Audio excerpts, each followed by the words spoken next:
It's me again, I'm Sean Kelly. This is chapter 11, which is all about real estate financing. I hope you're ready for a wild one. Get your coffee, get your Red Bull. This is gonna be a big one. I'm in a new room for two reasons. First of all, I'm remodeling my office and it kind of smells like paint in there. But second, you need to really remember this chapter. So by me changing up the room on you, whenever you're taking the test and come across a question along this chapter, you're gonna be like, that was from the video with the movie room. Who has a movie room? Anyway, we're going to cover several financing terms, do a little bit of math, learn more rights, laws, and so much more. First things first, you know the drill. Go ahead and smash that subscribe button down below. Give me a thumbs up if you're enjoying these videos. Also grab your 10% off link for new signups for real estate courses. Let's get into it. When you get a loan on a property, you pay interest on that loan and you pay off some of the principal. Interest is basically that extra fee you pay the bank for letting you borrow some money. Principal is the original amount of money you had agreed to pay back. Amortized loans are the most common and is the one that we're going to start with. So some of your payment goes to the interest and some of your payment goes off to the principal. This is typically done in 30-year terms, but can be done in 15-year terms, and there's probably some other oddball ones too. You become fully amortized when your balance hits $0. At first, interest makes up most of the payments that you make on a monthly basis, but as years pass, you start making more payments to the principal rather than just the interest. Think of it like this. If your monthly payment is something like $1,000, well, your first several years, you're going to be paying like $700 to $800 in just interest alone. And then finally, way down in the future, as years pass, you'll start paying off $700 to $800 in principal and only a couple $100 in interest. We'll get deeper into the math later though. Besides amortized loans, you also have straight loans where the principal and interest are the same amount throughout the 30-year term. Then there is negative amortization, which is where your payments don't even cover the amount of interest, and this can be very dangerous, but not too important for this test. As a broker, you should watch for any oddball interest rates that your lender has provided to your client. If the market or the average that you're seeing is something like 3 to 5% for a traditional loan, and your client received an interest rate of 8%, that may be something you want to ask your client to go and shop around for another interest rate for. The term usury is when you are charged an unlawful amount of interest. While you don't need to understand everything a lender does, you should know some of the lender charges.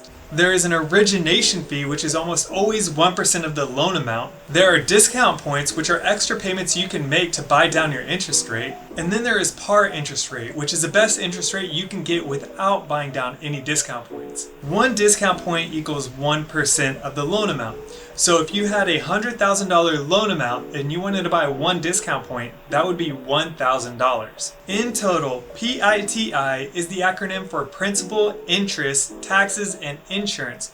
This is probably the most widely used acronym you'll use both inside the test and outside in the real world as a real estate agent.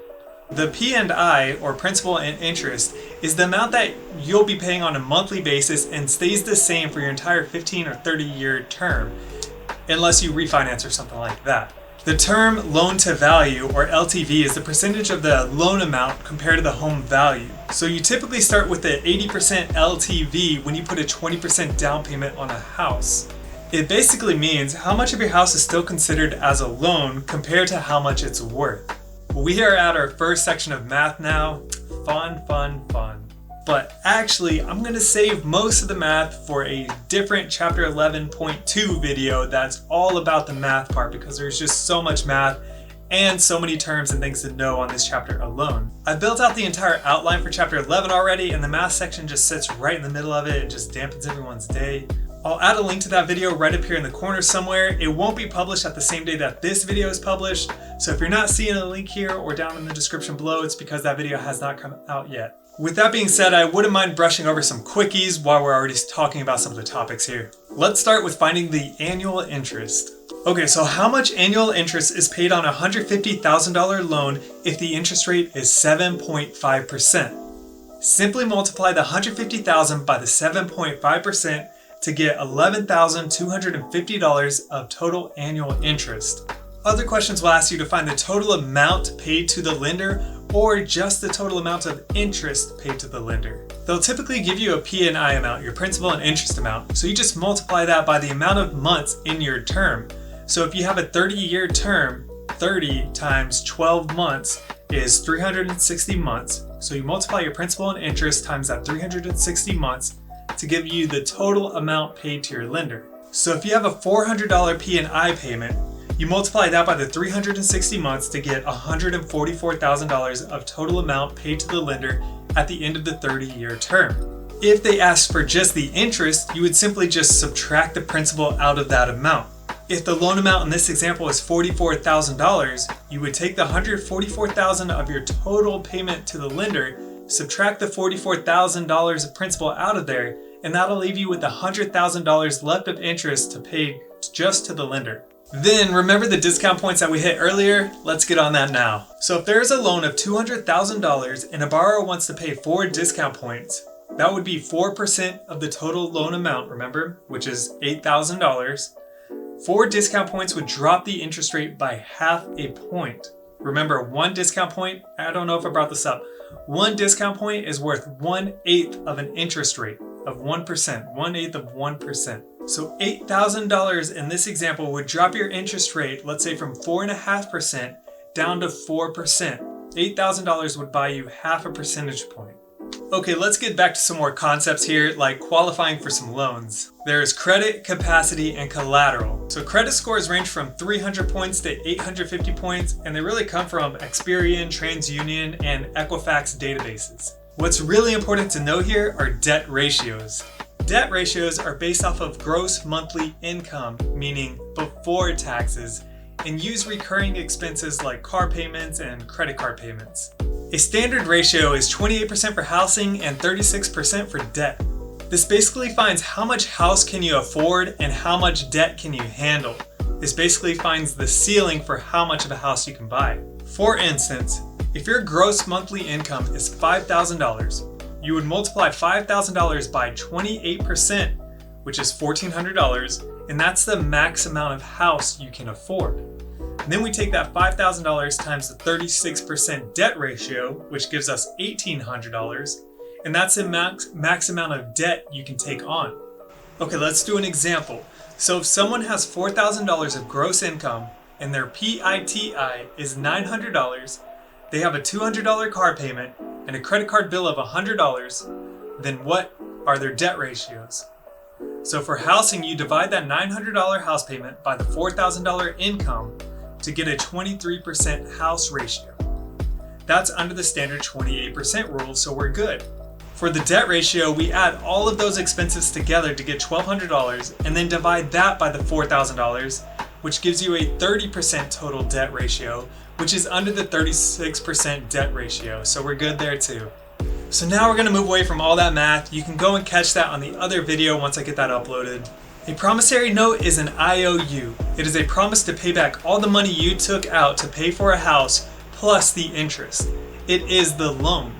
So the homeowner transfers the deed over to the buyer gives over a promissory note to the lender, then the offer to purchase is both the buyer and the seller promising to contract. So for a quick breakdown, a deed is a conveyance document which goes from the seller to the buyer and grants all rights, title, and interest of the property. The promissory note is a financial document and goes from the buyer to the lender and is a promise to pay. An acceleration clause is when you default on your promissory note. This means you must bring all your money now, otherwise you will actually default and lose your house. The alienation clause is when you must pay the mortgage in full before you transfer the property, and this is due at the sale. The two terms are easy to mix up, but accelerate means to go fast, so bring all your money now or you default. And alienation means to split off, right? You bring your money before you transfer. A subordination clause means that one of your debts is higher priority than some of your other debts. As a borrower, you have a duty to pay off your debts and get insurance to cover your debts. Failure to do either one of these can result in a foreclosure. The rights of the lender are to collect payments, assign the loan, and foreclose on you if conditions are not met. A key word to know here is the defeasance clause, which means that once your loan is paid in full, the trustee must return the legal title to you, 100% of the legal title to you, the borrower. Defeasance is close to defeated. You defeated the loan. In North Carolina, we are a title theory state, which is actually pretty common around the US, besides a little bit of the Midwest, which are lien theory states. In title states, we use trust deeds and a non-judicial process for foreclosures. This means that there is a third party involved and foreclosures move so much quicker. In lien theory states they use mortgages and a judicial process which makes foreclosures move so much slower. So for title theory, there are three parties: the bank, the borrower, and the third party trustee. The deed of trust gives collateral, the house. The trustee is given the right to make a call on foreclosures, and the foreclosure does not require a lawsuit to foreclose. In a lien theory state, there are two parties, a bank and a borrower, and the mortgage gives the collateral, the house. Foreclosures are done through a judicial process, and it must go through a court order to close. Both theories go through a public sale through the foreclosure process. At the sale, proceeds are distributed, pay for the cost of the sale, pay for the property taxes, pay for mortgage debt, pay other liens, and pay surplus to the borrower or homeowner. What this all means is that if at the courthouse, the house sells for $300,000, the cost of the sale is taken out, so that's, let's say, $10,000, then any missed taxes, which is another $10,000, let's say, and then your mortgage, let's say you have $200,000 still left on that mortgage, that leaves you with $80,000 back to the homeowner. Any balance not covered by that foreclosure will account for a deficiency judgment and will be a personal judgment which is attached to you and all of your belongings. It'll follow you around. Good luck getting another loan until you pay that thing off. So there are other options to avoid foreclosures in the first place. Short sale is quick and you can avoid a lot of penalties. You are required to show financial distress and the lender still has to approve this route. Another option is to sell your home along with all of the debt that's included, and now it's the buyer's liability. This is a loan assumption. To cap off this section, let's go through lien priority, which I believe we did back in like chapter 2 or something like that. A superior lien is one that is higher priority, and a junior lien is one that's at the very bottom of priority. So the range of importance has foreclosure, property taxes, special assessments, and the mechanics lien. So the types of mortgage loans are very important to know for both this test and out there in the field. There's conventional, which is the most secure and typically requires a 20% down payment to come along with it. You'll avoid paying any mortgage insurance with a 20% down payment. Then there's the FHA loan, which is typically for first-time home buyers or primary home buyers, not for investment properties at all. Down payments can be as low as like 3 to 3.5%, which is crazy. There's other restrictions that come along with this though, like a house has to cost less than what it was appraised for, and it can't be over, otherwise FHA will reject it. Then there are VA loans, which goes to qualified veterans, widows, and widowers. These must be owner-occupied just like FHA, and many times don't require a down payment at all. So I'm going to read off these VA requirements because they're really precise here. But to qualify, you must have 90 days of active service during World War II, the Korean War, Vietnam, or the Persian Gulf War, or a minimum of 181 days during conflicts between 1947 and 1980, or 2 full years of service since 1980, or 6 or more years in the reserves. The VA loan could be used multiple times but only once at a time. There's also sometimes a funding fee required, which is a one-time payment at the beginning of the loan. And lastly, there are rural and farm loans, which are more of the low-income programs. Now there are different types of payment loans. The most popular is a fixed rate loan, which is where the payments stay the same throughout the term, which again is usually a 15-year or 30-year term. Then there are ARM, or adjustable rate mortgages, where the rates vary and they usually depend on an index. A graduated payment mortgage is when your payments are lower in the beginning and then they get bigger and bigger as time goes on. Buy down programs are where you just start dropping a little bit of monthly payments and then towards closing you drop the big lump sum down. Construction loans are usually just interest only since there really isn't a principal amount here.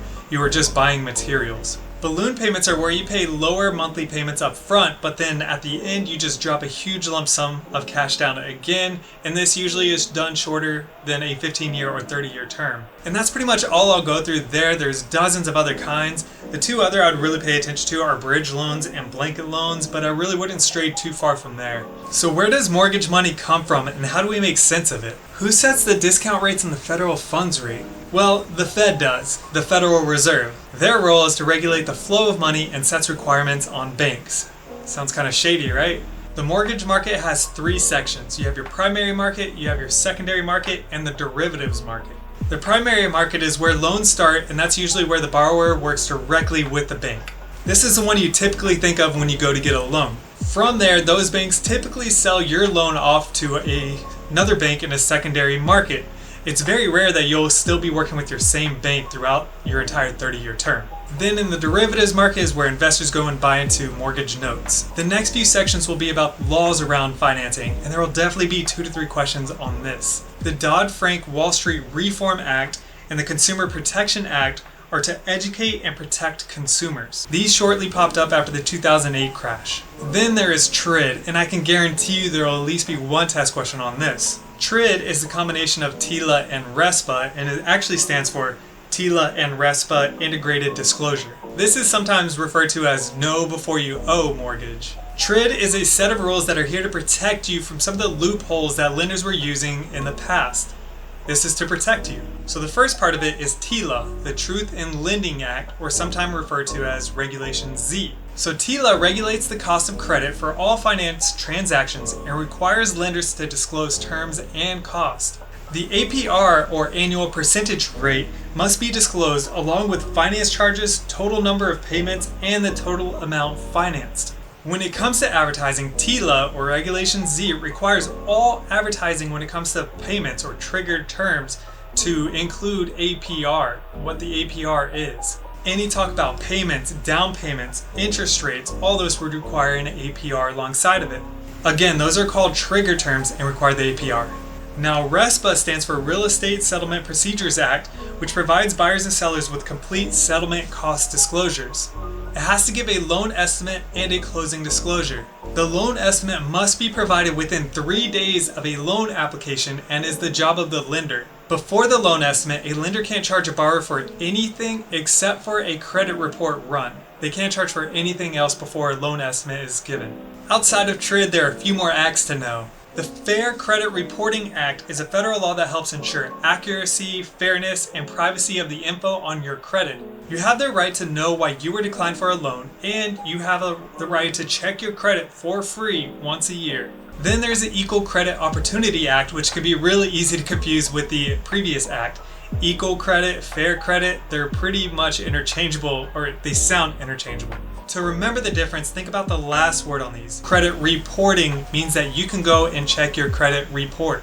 Equal credit opportunity means you have the equal opportunity regardless of race, color, religion, national origin, sex, age, marital status, or whether you get a public assistance or not. Lastly, there's the North Carolina Residential Mortgage Fraud Act. This occurs when a borrower provides incorrect information to a lender, and this can be a felony. Alrighty then, we have finished all of that, and now it's time for a review. But because I know that this video took a lot longer than most, I'm going to cut this review pretty short. Let's do it. Amortized loans are the most common and are usually 15 years or 30-year terms. A portion of the payment goes to your principal and a portion goes to your interest. Usury is when a lender tries to charge more than the lawful amount of interest. Origination fee is a lender charge and is usually 1% of a loan amount. Discount fee is another lender charge that can drop your interest rates. Now, I'm not your accountant, but if you plan on selling your house in the near future, I wouldn't really advise on buying down your discount points. A discount point is 1% of your loan amount and buys down your interest rate by 1/8 of an interest point. PITI is your principal, interest, taxes, and insurance. Many of the math problems will give you a principal and interest amount, but they'll ask for just the interest amount. You simply just subtract the principal out of there. Debt ratios help determine how much of a house you can afford and how much debt you can take on.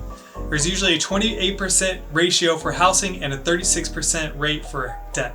These ratios are based on your gross monthly income before taxes.